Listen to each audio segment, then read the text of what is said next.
We have already established that the object upon which we wish to focus our mind must be imperishable. However, since all objects in this world are perishable by nature, attempting to concentrate on them is futile.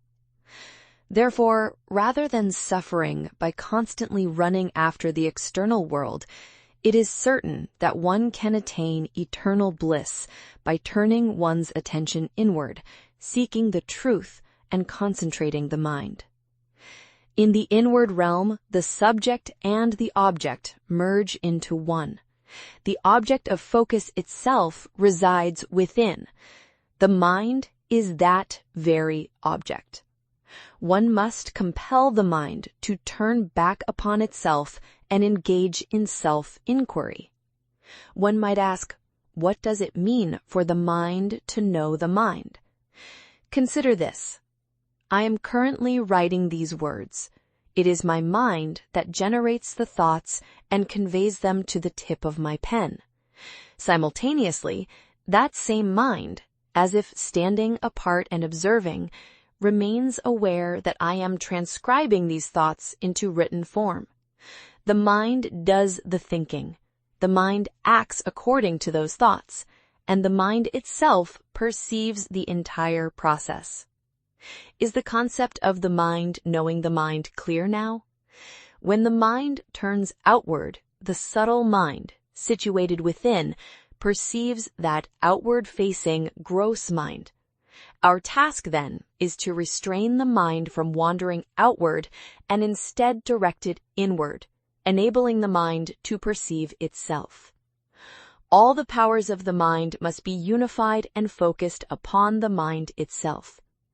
Just as darkness vanishes and all secrets are revealed in the light of the sun, this focused mind, upon attaining divine radiance, will bring to light all the secrets lying dormant within itself. At that moment, we shall arrive at the fundamental reality that serves as the foundation of our universe. This is the whole purpose of the Raja Yoga practice: how to concentrate the mind, how to discover the secrets that lie deep within the mind, how to reach the hidden substance that is the source of the mind. How can we empirically reach a conclusion for ourselves? Raja Yoga teaches all these. Is Apyasya Advaita, Dvaita, Hindu, Christian, Mohammedan, Siva, Vaishnava, Brahmin, Pariah? My Raja Yoga does not ask any questions. Raja Yoga insists that there is also Shakti. Why did this world come into being? How did it come to be? Raja Yoga says that man has the right to ask the questions, and if he himself is suffering, he has the power to find the answers to those questions himself. Raja Yoga does not ask people to believe blindly. Man does not need to believe anything before he knows something for himself.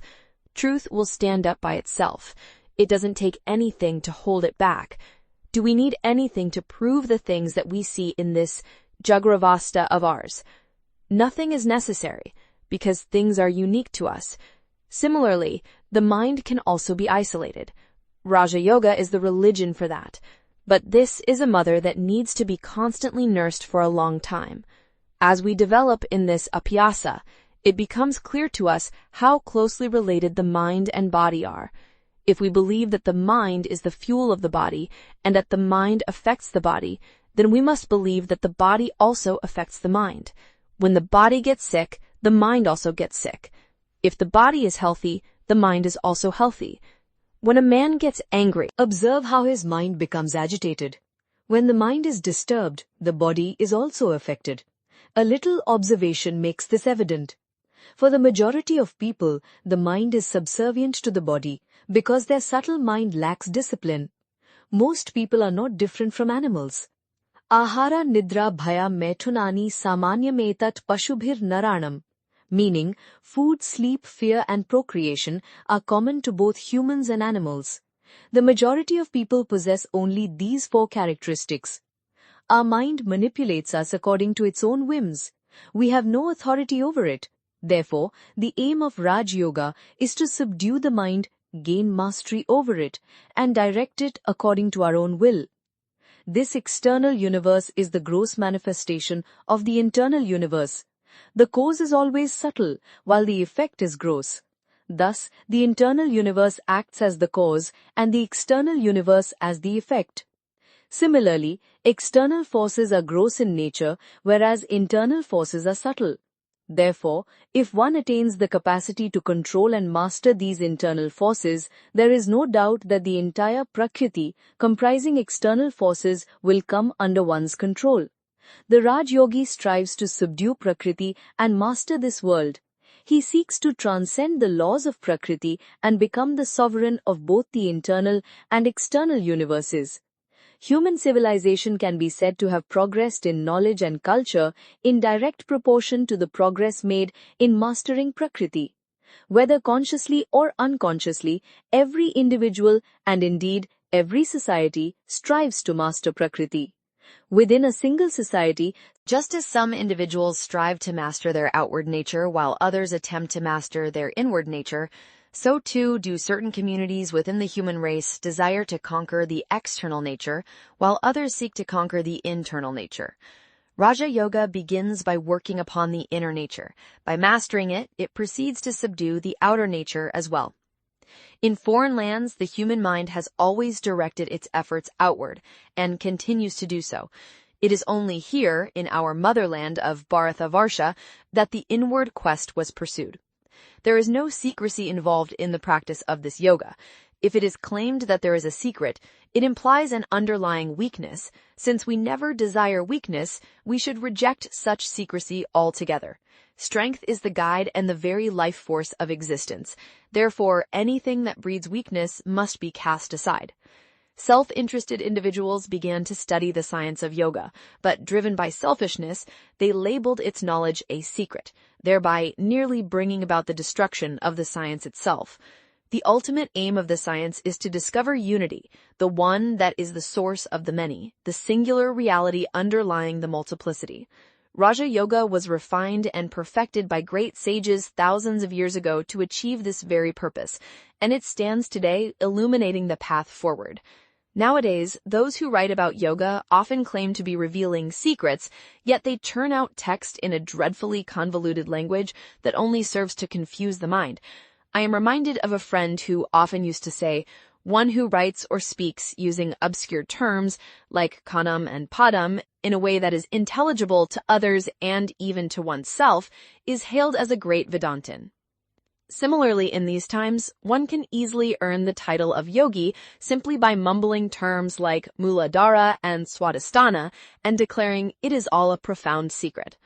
Regarding what I have said about Hatha Yoga, it is not based on my own personal experience, but rather on information found in various books. I wish to state here that I have written this based on my own understanding, gained through study.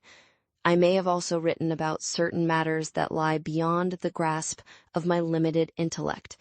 In such instances, I have transcribed passages directly from books, thinking they might prove useful to others who possess the capacity to comprehend them, or who have a keen interest in the subject.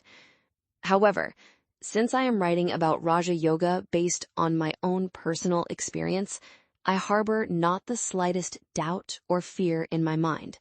Therefore, if anyone claims there is secrecy in yoga, it implies either that the subject is not clearly understood, or that the person making the claim is self-serving. Yoga is meant to be taught in broad daylight. Raja Yoga, in particular, is meant to be expounded openly before a gathering. It is the thief who must hide, not the king. Likewise, there is absolutely no secrecy in Raja Yoga. Raja Yoga is founded upon the philosophy of Sankhya. The mind acts as an instrument in the hands of the jiva, individual soul, and attaches itself to external objects. The mind is in a state of constant flux and agitation. Consequently, if it can be stilled, rendered motionless and unwavering, it can be made to engage with all the senses simultaneously, or to function through a single sense, or to remain detached from all senses and abide in a state of pure bliss. Right now, a clock is striking near me. Yet, when I am deeply focused on what I am writing,